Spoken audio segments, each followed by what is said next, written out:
Ladies and gentlemen, boys and girls, Dr. Larry Burchett, Corona Q&A Daily. Here we are.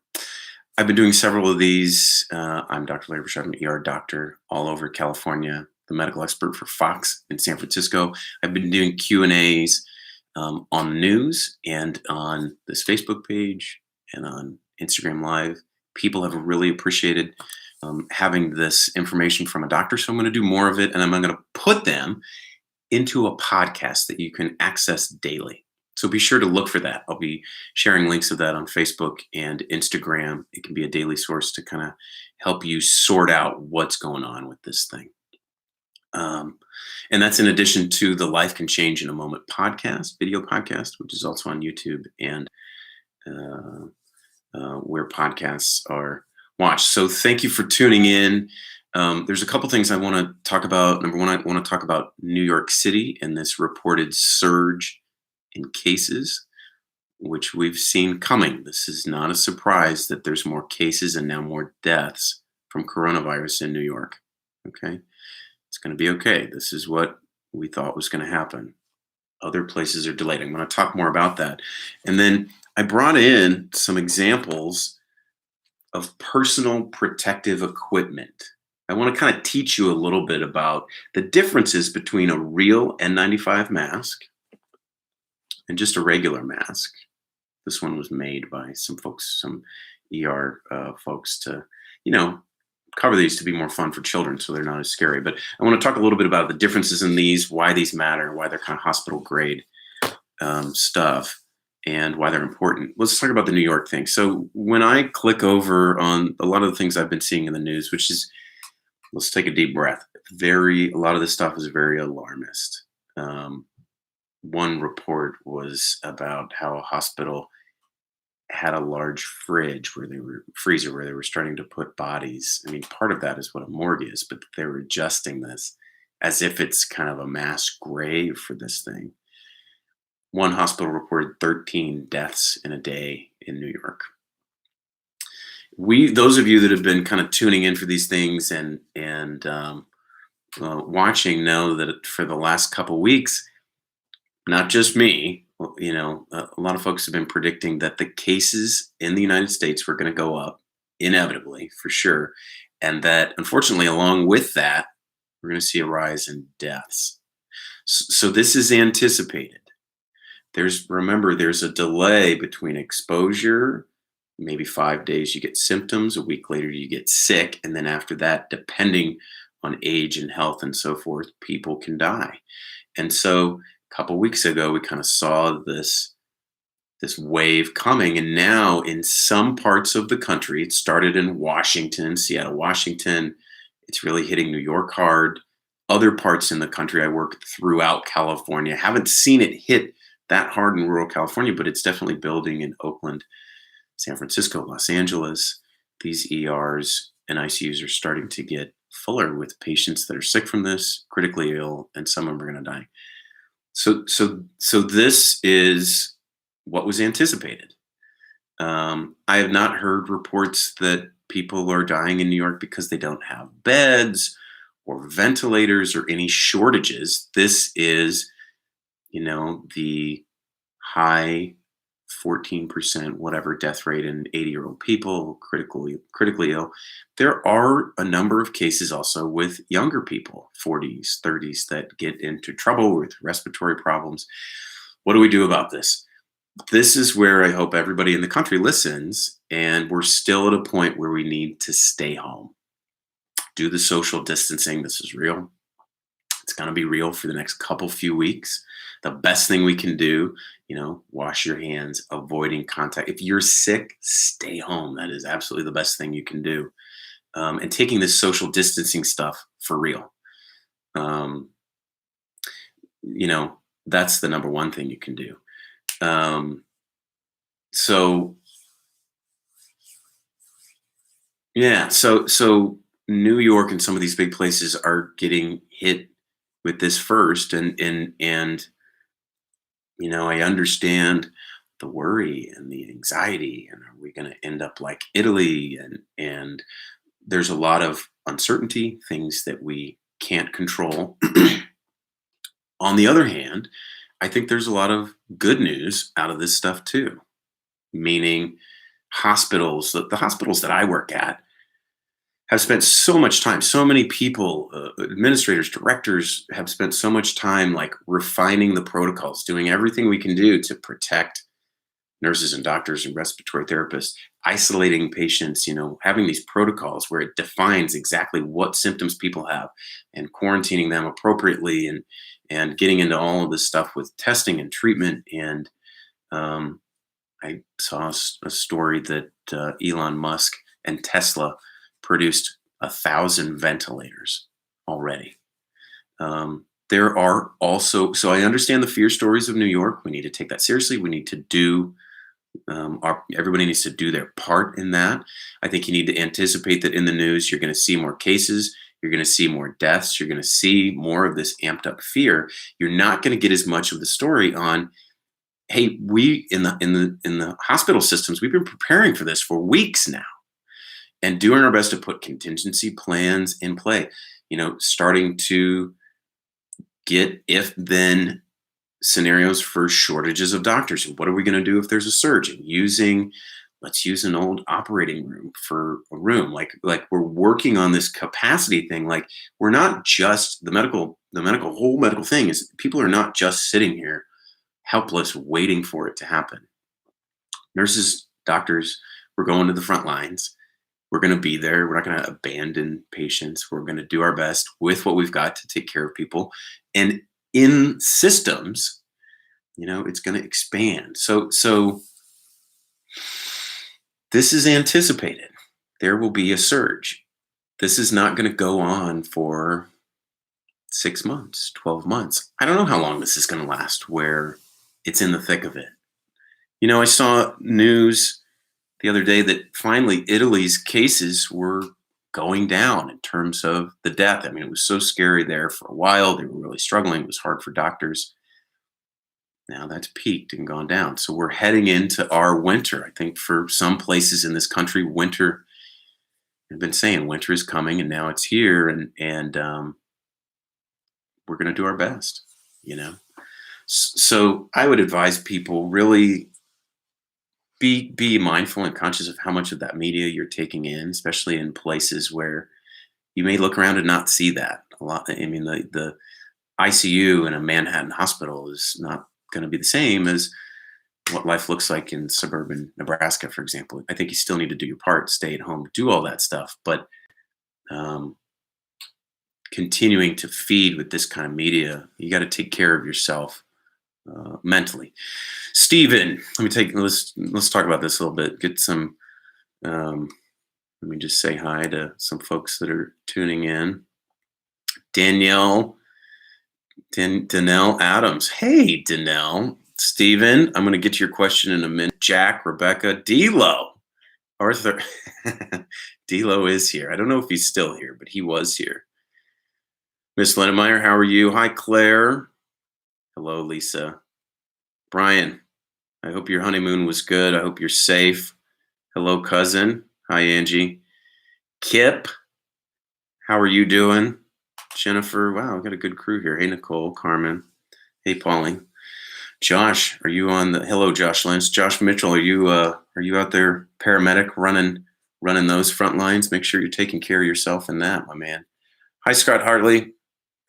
Coach Desi, Leonardo. We got a good crew here. All right, Stephen, your question. You guys have questions? This is a Q&A. I've done this on in the media, and what are you guys thinking right now? What questions do you have? That's not saying much though. Is the highlight Dr. Larry is the highlight of my 2020? That's not saying much though. All right, D'Lo, you're gonna be kicked off of this thing. I'm trying to be serious and help people and answer questions to this thing. Stephen, I'm curious. We're at 65,000 cases in the U.S., about 30 to 40,000 in New York alone. New York's surging.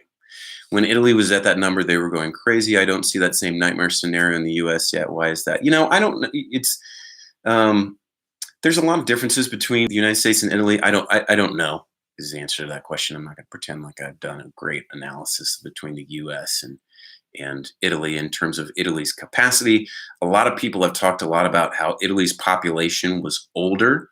And so If a greater percentage of their population is older, it's only going to make sense that um, when because corona is more lethal based on age and medical conditions, more people are going to die in Italy. I think there was also a capacity issue of not having enough hospital beds and ICUs and so forth in that region. um, the US is, I don't know the numbers on hospital beds, ICU ventilators per capita compared to Italy. We are going to be more spread out. New York is so concentrated. I mean, I'm worried about Manhattan just because, you know, depending on the numbers, 8 million, 13 million, if you count all the boroughs, are there 5 million people, 8 million people in Manhattan itself? I mean, that thing runs through there. You can get into trouble quick. And so local authorities, you know, are doing the best they can in terms of creating space where you can have people on ventilators and take care of them and all of this sort of thing. Um, there's you look at these numbers, and a lot of these numbers are just really representative of positive tests. The true number of people that have this virus or have gone through this virus is unknown because we haven't been doing testing very much. Over and over, I've said we should, from the beginning, at the top, should have put more emphasis in testing. Now, I would love to see an antibody test come out where you can be IgM or IgG positive, demonstrating immunity to this. I think that would be helpful for a lot of people because then you could go back to work. But we're still building up to that, so it's hard to know what a lot of this means when these numbers are not. And I don't know. I don't know what the numbers in Italy mean too, but um, certainly now we're entering a phase of this thing, highlighted in New York where there's a surge in cases and deaths. And that's anticipated. I've been saying for a couple weeks, this is what was going to happen. It's okay. It's not going to change, individually what you do, which is take care of yourself, do the social distancing, stay at home, get enough sleep, fruits and vegetables, all that stuff. Like take care of yourself. If you have any medical conditions, like maximize those. So stop smoking and don't vape. I wouldn't vape during this. Just that much more risk to get into trouble with a respiratory virus. I wouldn't do it. If you have diabetes, get your blood sugar under control. If you have lung disease, asthma, or allergies, make sure your allergies are under control with an inhaler here. Your lungs are under control with the right inhalers. I think that is something that people can do that can get them in the best shape in case you get sick. Dilo, seriously, I read that some 40,000 retired clinicians offered to assist in New York. There's a lot of inspiring things coming out of this. I have worked side by side older physicians, one in their 80s, one in their 60s with medical conditions, who people are showing a lot of courage. Think about all the ways in communities that people are stepping up to the plate. I just love the stories of grocery stores that take a certain hour and give time only to elderly so they don't have to be exposed to other people and don't have to compete for food. But there's so many examples of how people are being good to each other in this challenging time. And I think that those stories are going to get lost among the fear of a big, fridge, whatever in, Manhattan, when at the same time, there's also people responding and systems and hospitals responding to do our best in this crisis. I mean, this is a crisis. Let's see. Joyce. Hey guys, how are we doing? Hi Wendy. So that was kind of the first thing I want to talk about was New York, that this was anticipated. It's starting to surge. I, I think most of us would predict that you're going to see more and more cases and deaths in New York, and then in other places in the country, you're going to see that too. This is the nature of when this virus is rolling through. And the reason I tell you that is not to freak you out, but just to anticipate. You're going to see that stuff in the news. Limit that, and know that in that we've all been preparing so much for this thing for weeks, for weeks. So I want to show you, let me show you a couple of these things. This guy, this is an N95 mask. Okay, and so is this one. Let me see if I can find the N95. You can't see it. It's right under here. Right, that N95. See that guy? N95. This is just a mask that's made by somebody that is not N95. So I'm going to put this on. This is just for fun for kids. So we're like, don't freak kids out as much now that we're seeing them a lot with masks. It makes it fun for them. And you still can't forget that there's human contact involved in this stuff. It's harder as a doctor to not be able to touch someone's shoulder and to shake their hand and to kind of give a physical reassurance. Now we're kind of bumping elbows and it's a little bit scary. So things like this, I like that people do it. But so the first thing is, I don't know if you can see this. See that space? There's a space between my nose. It's not a complete seal around the edge. Air can get in through here. See this guy? This is, even when that's on there, and then it just, this isn't designed to be anything more than just a little coverage right here. It's not an isolation grade mask. Now I'm going to show you these other two. This guy has right here, this is a bendable, look at that, bendable piece of aluminum or metal in there that'll pinch around your nose. I'm going to put that on for a second. This one has it too. So that's key. The key is that number one, it forms this seal around, and then also that the actual fiber here gets it down. And what I've said is I don't know how many microns it is, but it's so small, the pores in here, that only it's like 3 virus wide. So they can't really penetrate it. So you put this guy on and you get the seal. I just want to show you this. And this mask works because you can't breathe in it. I hate these masks. I'm glad we have them to protect us. So see how that fits around? See right there? It's got that seal there. I pinch that. You go around there all the way around. You can kind of see when I'm breathing in that. These are difficult things to wear, but important in this thing. And this guy works in a similar way. It's a little different design, but you get this. You get this pinch right there. And both of them, like when I'm breathing in that other guy, it's not too bad to breathe. But with this thing on, you got to kind of, it's hard to breathe. So those are those masks. Well, I'll leave this on for just one second. So you got that. So remember this, somebody's coughing and sneezing in an ER room. We're going to put that on so that we don't get exposed through our mouth and nose. And then what's the final portal that it could potentially get in? And so you wear the goggles to protect your eyes. And this way, even if I'm touching my face, which I have a tendency to do, you're protected right here. Now, there's another level of wearing gloves and gowns that for full isolation, when you're intubating, when it's higher risk, that stuff is indicated too. I don't have that. I don't have gloves or that stuff too. But those are kind of the main personal protective equipment things that, places that I've worked, these have been available. It hasn't been a shortage. But there's a lot of conversation and worry about an upcoming shortage with that, which is something that should be worked on. I'll leave it at that. All right, let me say hi to some people here. Literally me, hello. Chad Riley, Kai Brown. Check out this guy on Instagram, all my _relations. He makes incredible jackets. He's also a very talented musician. Wendy, how are you doing? Wendy, I don't know if you got a chance to, hey Gary, hi Jill, Jamie. Hey Sarah, I haven't seen you in a long time. How are you doing and your kids? Joe Martin. Hi, Melissa.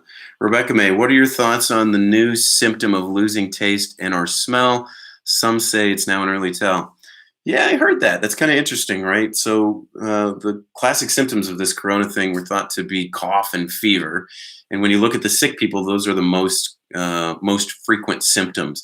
But not everybody has a cough and a fever. I think fever does develop in over 90%. Cough maybe 80 to 90%, but then maybe half of the people have body aches and fatigues. I keep referring to Tom Hanks, but he was so right when he said he had the blahs. Like, I don't think he just kind of felt, those can be coronavirus symptoms. And then in the last few days, week, it's kind of come out that some people were reporting losing a sense of smell and taste as a symptom. I don't think everybody's going to have that. I think probably some percentage of people may experience that. If you do and you have these other symptoms, you might think, gosh, do I have this? I potentially could have this. If you have these symptoms and you're not sick, meaning you're not short of breath, you're not confused, you're not really sick, if it feels just like a mild flu and a mild cold, what should you do? You guys know this. What should you do if you feel like you have some corona symptoms? You should stay home. You shouldn't spread it to people. Do your best not to spread that. Also, you wash your hands. If you do have to go out, which you really shouldn't, I would wear a mask. I think a mask can help a little bit prevent you from spreading it, wrapping your mouth, stuff like that, with a scarf or something, just so you're not touching it more. And if you want to get tested, it depends on where you're at, how available that is. I think it's reasonable. I think it's reasonable for anybody to get tested. And I think it's important for people, especially who work in prisons and nursing homes or daycares and things like that. I think there is a responsibility to know if you have it. Again, I would love to see this corona serology where they can test for immunity for people who have already been exposed. Do a test that says, yes, you were exposed, you've cleared it. Now you're someone who could go back out into society and confidently know that you're not going to spread it. And I think that would be important for hospitals, ERs, and things like that to say. I'm going to keep saying that one because stay home. That's what you do. That's exactly right, Monica. So, Kip, how are we doing? So, New York, we had this kind of news today that there's more cases and deaths in New York, which is expected. I think things are starting to build up in California and the big cities, San Francisco, Oakland, Los Angeles. How much, to what extent it's going to go everywhere, I don't know. It makes sense to me that there's a delay of days to weeks to this thing kind of going everywhere. I think places where, New York City, Manhattan is just so densely populated. It's so much harder to truly isolate and not spread that stuff out. But I think you will see more cases and some deaths in the rest of the country eventually. And I think the goal of what we're doing with staying home and social isolation is that it doesn't happen all at once and that we don't run out of ventilators in the ICU. So what do you think about the Easter comeback? I think most of us most of the doctors that I've talked to who are taking care of patients and seeing the surge feel that that's wishful thinking. I don't know that by then that's going to be a good idea. I think most public health people, and I get it, Trump's trying to be a cheerleader, trying to kind of, lift up the economy and the stock market and all that stuff. But I think that may be a little bit too rosy of good news that it's out of step with reality. I think the truth is, my opinion is, until things peak, you get cases going up, more people dying, until that goes down, it probably wouldn't, till we're at least coming down, right? It probably wouldn't be appropriate to stop the things that are limiting the spread of this disease. That only makes sense to me. How long is it going to be until then? I don't know. I don't think anybody knows. There's a lot of modeling and guesses out there, but they're still just guesses. How this plays out in real life is, it's unpredictable. Could someone be a typical? Could someone be an A negative typical carrier, a typhoid Mary? Yeah. So there's the story of typhoid Mary, where one person uh, spread a disease incredibly. I think with HIV, there was thought to be one particular. You remember that movie with the airline flight attendant that they kind of told was furthering the spread of HIV early on. But I there was a report. I'm forgetting which country. Whether I think there was a guy in South Korea. If you guys know this news, please correct me. But there was somebody in South Korea that they thought was a super infector. So even though South Korea did a very good job of containing this and testing and all this kind of thing, there was one guy that they thought kind of led to so many more cases than just the R naught of one person gets it, they give it to maybe two or three. This guy gave it to a ton of people. It's certainly the case that some people will get coronavirus, not have any symptoms. The numbers I've seen for that are maybe 15 or 20%. So 1 out of 5 who do get the disease won't have any symptoms and still will be able to transmit it and are contagious. Thought the discussion is kind of evolving. Initially, it was like, oh, we're mad at the young people, the young, healthy people that are going to the beach. We think they're the cause of this. Now it's kind of swung back a little bit and said, look, yes, they can still transmit this, and it is probably not negligible, but people are most contagious when they're the sickest in general, when you have the fever and the cough, right? I mean, that makes sense. Like, when you're coughing out those viral particles, you're the most contagious with it. Some people still can be contagious without any symptoms, but that's when you're most contagious. So how much asymptomatic, people without symptoms are the ones spreading it versus people who are sicker, and versus, people who work at hospitals and who are doing their best and who still get, even if they wear all the equipment and whatever, get exposed and then take that home. And I don't know. I don't think we know that, but those are possibilities. As a non-doctor, I agree. I don't remember what you're agreeing with, but hey, Mary, Scott Stender. Ooh, welcome. Scott Stender's done a lot of reading on this. I'd be curious to know some of your thoughts, sir. How is Seattle? Scott Stender's in Seattle, not terribly far from, where a lot of these, kind of the original thought to be epicenter in the U.S., which I think now there's so many more cases in New York. That's going to replace Seattle as, the location in the U.S. with the most cases of corona. Yeah, by far is New York. So anyway, Scotty, I'd be curious some of your thoughts or things you'd want to discuss. But hello, cousin. How are you? Tab, welcome. Danny, California, is in the house, ladies and gentlemen. Hey, Scott Maxwell. Scott, are you still working as a tech in an ER? Or are you doing paramedic stuff? I hope you're staying safe, whatever you are doing.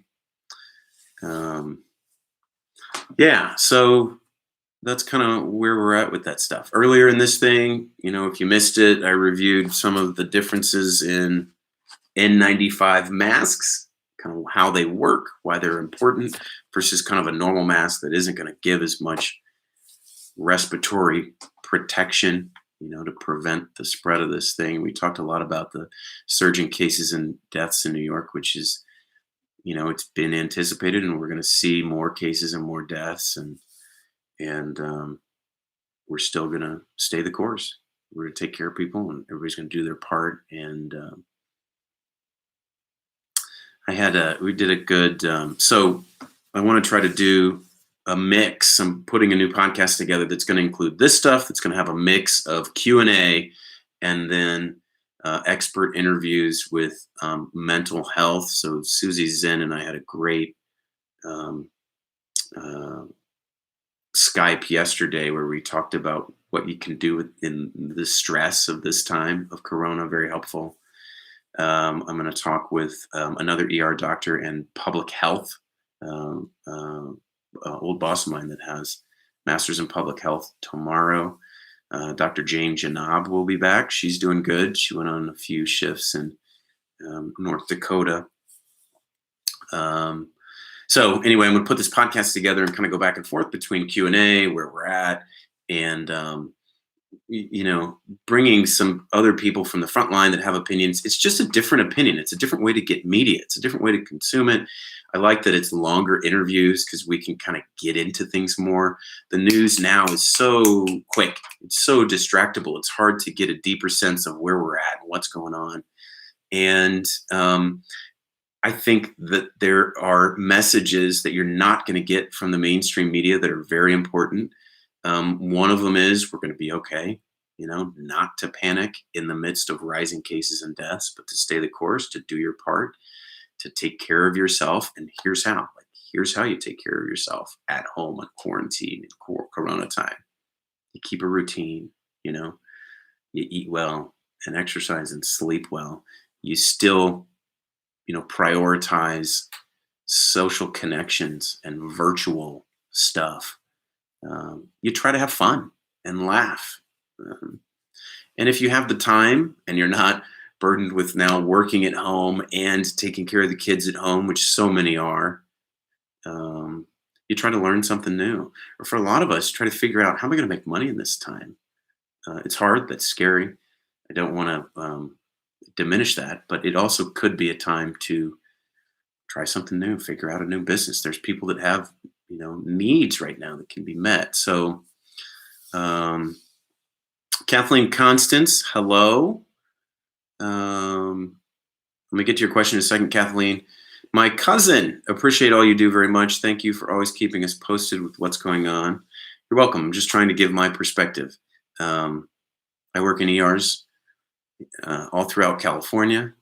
I don't know it all. I'm not going to pretend. I'm not at the top. I don't have all of the information and tools and whatever of top public health people, but I've got my perspective. I talk to a lot of my colleagues. I really appreciate these Facebook chat groups for doctors where you can hear what they're doing and the medications that they're using and what they're seeing. And this thing's for real. It's hard when you don't, you look out, especially if you've been staying in and everybody's fine. You look out the window and you're like, everything's fine. But on the front lines, people are coming in and this is getting real. So, I feel this is another way I can kind of contribute to this war effort, is to give people better information than I think they're getting in the news media. All right, Kathleen. Hi, doctor. Appreciate your insight. CNA with 100.0 temperature, feeling drained and sore throat. Shouldn't this person stay home from work? So the real answer to that question is, where are we at with, I'm just going to, there's the right answer, which is yes, they should stay home, right? That's the strict, that would be a strict interpretation of what's going on right now. I think if somebody has like cough and a fever and is super contagious, you really do need to think about staying home. But there's another aspect to that makes this a dilemma, and this is real world talk, which is how needed is that person? Can they stay home? Are they the ICU doctor in a small hospital and there's nobody else? Because we're going to get in there. These dilemmas are real. We had a shortage to begin with, and now this thing is coming. So sure, they should stay home if they can.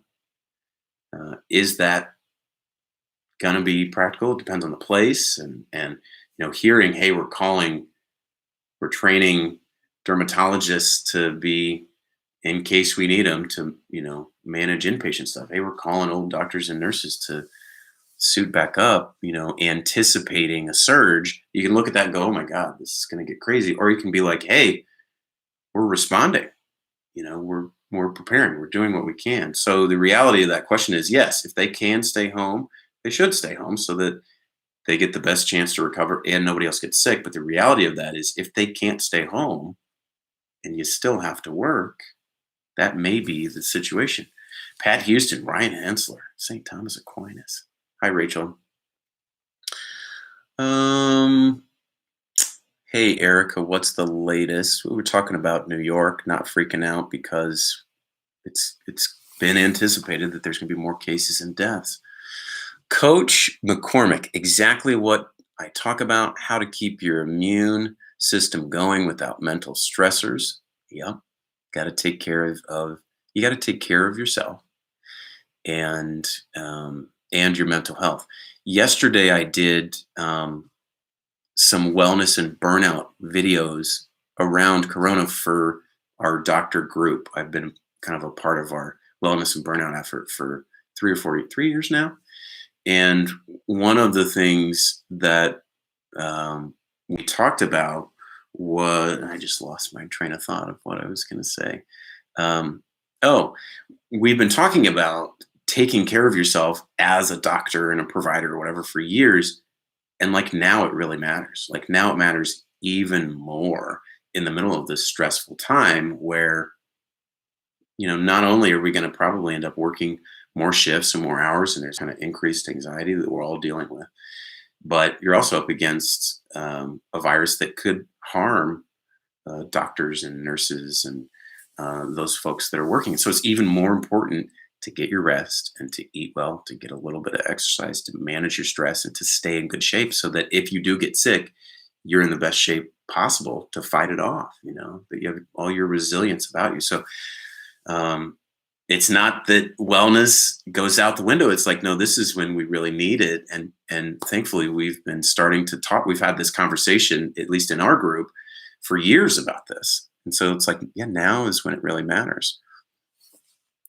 Hula hands 83. Haha, hula hands. I like that.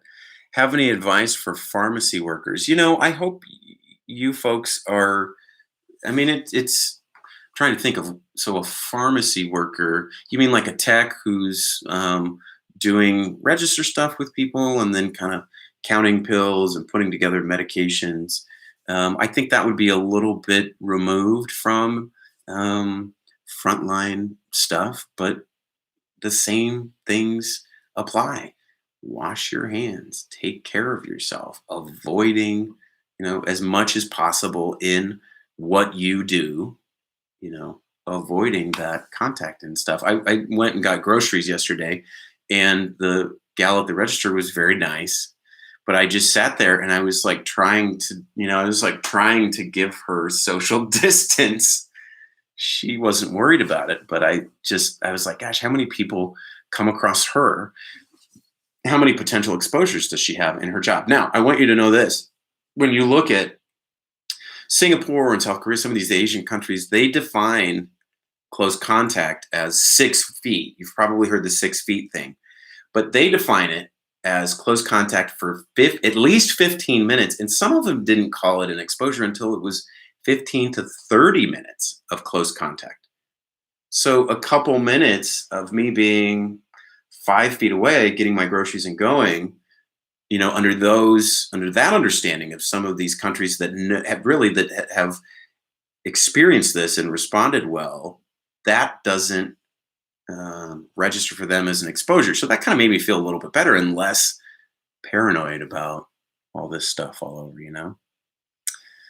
Must give thanks to those researchers working hard to find something to help cure. There's a lot of people working really hard for this. God, talk about vaccines for a minute. So the virus will rise, cases will rise, and then immunity will rise also. And the way that immunity eventually overcomes the virus so that it can't spread anywhere else, there's two ways. Either you get the virus and you get cured, and your body cures it and you're immune, or you get a vaccine. And immunity of the population is built by that. But vaccines take months, years, 6, 12, 18 months. It's probably going to be a part of the strategy, but it's not a short-term fix. It's certainly not going to be something that's going to make a difference so that we can open back up at Easter, right? That's probably wishful thinking. But I also, want to say there's so many things going on behind the scenes at hospitals by directors, so many hours of preparation and protocols and all of these things. People are working for this. This isn't just happening. This stuff isn't just like, oh, there's nothing we can do. It's going to roll through and whatever. It's like, no, no, no, no. There's things you can do. You know what they are. Staying at home, staying in good shape, washing your hands, all that stuff, taking care of yourself. And then every hospital has been taking general recommendations and applying it to their system to do their best to do what we can through this. It's not like we're just sitting here and we're not doing anything. Liz Solomon, many stores putting up shields this week, like pharmacy stores. Okay. Hey, Paul Winter. Hi, Reagan. Monica, preparation is key. Yeah, doing everything you can, doing what you can now. It's so hard right now to not confuse allergies and symptoms of the virus. People coughing and sneezing due to allergies. Yeah. Walk out somewhere and cough and sneeze in a group of people and see what that reaction is. Right? We're all kind of on edge. I have had a fair number of patients in the ER that come in and they'll say, I've got a little cough. And I'll say, do your eyes itch? Is your nose kind of stuffy? Yeah. Do you get this every year? Do you have allergies? Yeah, I do. Do you have a fever? Are you feeling fluid? Not really. That makes me think that those are most likely allergies, especially if people have them every year. We're definitely starting to see allergies. You can take an over-the-counter nose spray for that, Flonase or Nasonex. But yeah, it's still important to practice good medicine. There's all kinds of different possibilities. It could be a different virus.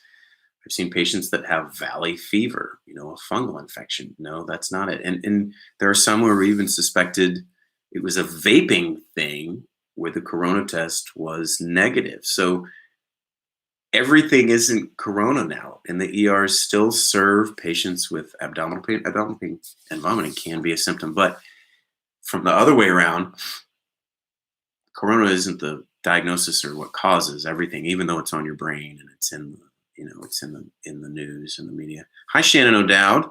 Welcome. So glad you're here. So glad you're here with me.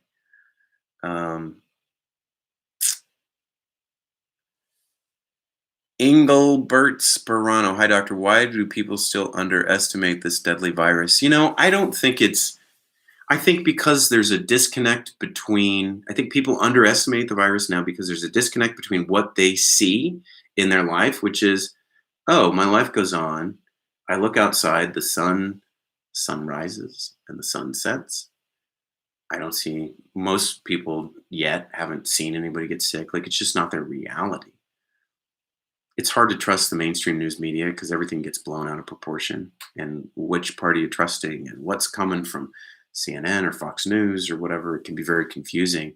And the reality of New York City is much different than the reality in rural Nebraska or Lubbock, Texas, for example. They're different. They're different places.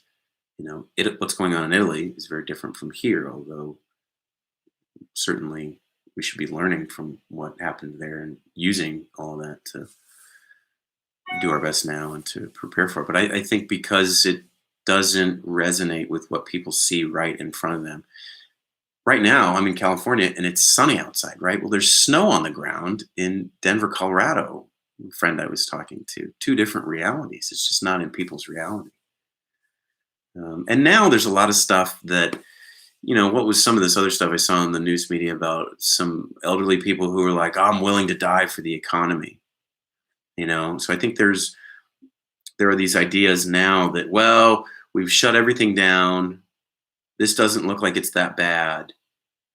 And for the sake of the economy, we should open things back up because that's causing a lot of suffering. And I appreciate all of that. It doesn't look like that's a good idea. I think that line of reasoning that people are kind of throwing out and seeing if we can get some support for that to open things back up. It just worries me that that's big business talking and that it's going to cost lives that otherwise, that's what we're trading. I mean, it's a trade-off, right? I feel everybody who's lost a job and is at home or is not working, that matters. Thinking about, well, open everything up, getting into a situation where people die unnecessarily. How do you weigh those things? Life matters. Those are questions. These are dilemmas. But I think most doctors of us are not on board with sacrificing old people for the economy. That's not acceptable. I worry about at the grocery store. I didn't read their definition of social distancing. Look up some of this Singapore, South Korea stuff about exposure being 6 feet, but for 15 or 30 minutes. I think as long as you're not getting, I'm not telling you to go out there and push it. I'm just saying they have a more specific criteria for a genuine exposure, which takes a little more time than, well, I passed somebody close within 6 feet for 2 seconds. That's what I thought it was. And I looked at it, I was like, wow, no, it may take more than that to get a real exposure. Bad here on the East Coast. Allergies. Allergies are flaring up across the country. Yeah. Hi, Dr. Alexander Solomon. Dr. Solomon is a Northwestern couples therapist and incredible therapist. She's got a new book out called Taking Sexy Back. And we did a podcast on it. It's coming out very soon. If not, this upcoming week. It's such a great episode. Dr. Solomon was candid enough to talk about a moment for her where her father had died and she was grieving. And then we get in and we talk to her book. And so check her stuff out. Dr. Alexander Solomon. You can check her out on Instagram and her book. And I want you to look at that podcast when it comes out because it's a good one. It's a good one. This week's is a good one too. While we're talking about the podcast, Tricia Nelson is an emotional eating expert, and she wrote a book on that. And I really like how we talked about kind of what underlies emotional eating for so many of us, me included. Do I comfort myself with food when I'm stressed? Yeah, I did it 2 days ago with McDonald's. It was delicious. It was so good. It was. I don't do that every day. Yesterday I had fish, broccoli, and rice. So, hi Jade. Cam Russell. How are you doing, my man? Cam, I really liked I watched some of your performances where you're singing and playing guitar. Very, very talented. Thinking about you during this time. Hi, Katie Genuine. How's your Caslow? I'll call you Genuine. How's your family? So anyway, I'm going to put these on a podcast and make that available so that they stack up. So if people want to review them day to day, you can kind of see where we're at. And then in between question and answer ones, I'm also going to record interviews with experts in public health, other ER doctors, mental health experts to help us figure out how to cope with the stress of all this so that, so we can get through this.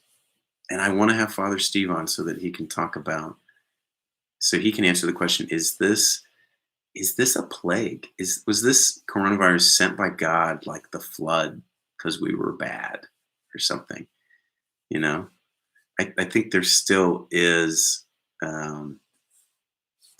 thoughts. Yeah, but does anybody feel like we deserve this, or you were bad, or you're getting this for being bad? It's interesting when I have patients, for example, in the ER who have appendicitis.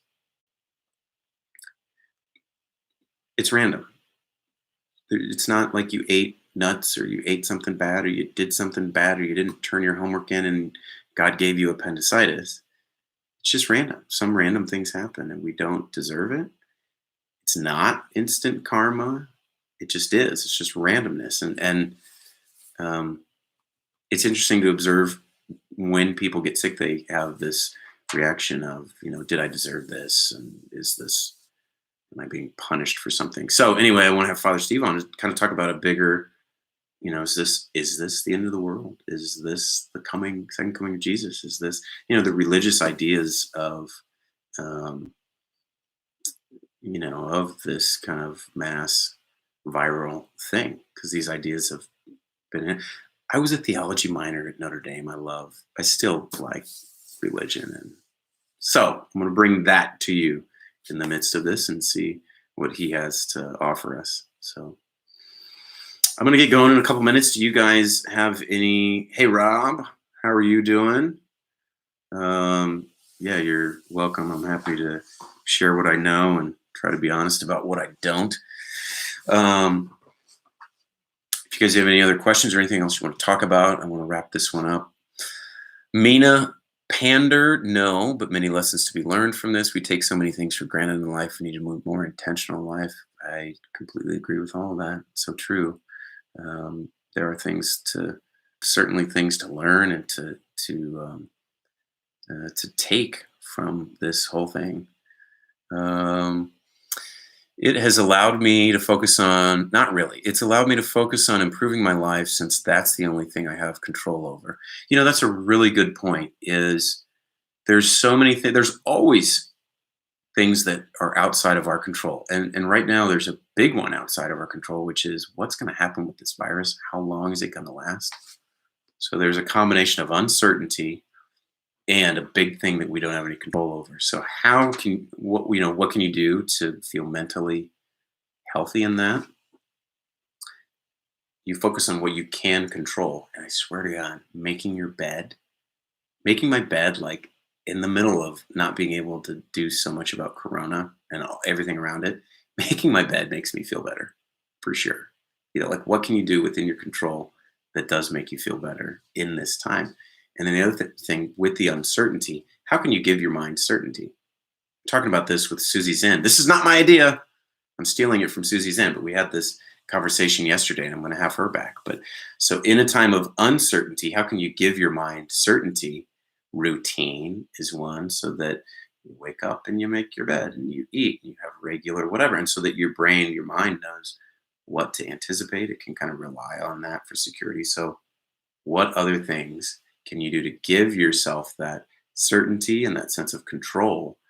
Cleaning my room, your immediate kind of having dominion over your immediate surroundings. But there's a million things you can do to get the feeling of certainty and control over the things in your life that you can control in a time when it's the opposite. So that was really helpful for me to hear from her, and I think good advice for all of us. Miles Spar, another Life Can Change in a Moment alumni. Miles was episode 1, and a lot of people so many people have loved that episode, which you can watch where? Apple Podcasts and the YouTube channel, Life Can Change in a Moment. Episode 1. Miles was great. He's an integrative men's health doctor. Talked about his whole story of how he did Doctors Without Borders and how he kind of came to want to do men's health. The moment being when he talked with a patient who had high blood pressure and diabetes and just said, "What's important to you?" And she said, "I want to be a coach of my daughter's soccer team, but I have to be able to go the whole length of the field." So he said, "Forget it. All we're going to do, we're going to forget your blood pressure. We're not going to track your blood pressure and your diabetes anymore. We're just going to focus on that one thing." And every time she came back, he was like, "How far can you get down the field?" It took months, but eventually she was able to get down the field to accomplish this thing that was really important to her so that she could then coach her daughter. And that kind of changed his perspective on being a patient-centered doctor, kind of starting with what's important to the patient instead of like, you got to get your number. You do have to get your numbers in control, but it's that partnership of what's important to them. It's a great episode. Anyway, Miles has a book, and you can check him out on Instagram. So, Dr. Spar, I hope you're in New York. You moved from LA to New York. I hope you're doing okay out there and staying safe. Hey, Lorna, how are you? Hi, Nicole. Hope you got out of the rain today and the dogs didn't give you too much trouble. So I'm going to wrap it up. Again, I'm going to try to check in and do these, if not daily, mix some Q&A along with some interviews with experts, and help to kind of give you this side of things, which I don't think we get in the media, which is, yep, you're going to see cases and deaths. We're going to get through it. A day will come when our cases will peak. We'll be over this. We're going to do our best now. You should play your part, do your best, staying home, washing your hands. You know that us in the hospital system, in the ER and the ICU, we're going to do our best to prepare and to take care of you in this time, and we're going to get through it. We are. Be sure to take care of yourself, get plenty of sleep, you know, plenty of sleep, eat healthy, a little bit of exercise, take care of your mental health, prioritize connections, even if social connections, if virtually, and we're gonna get through it. All right, so hang in there. I'll see you next time.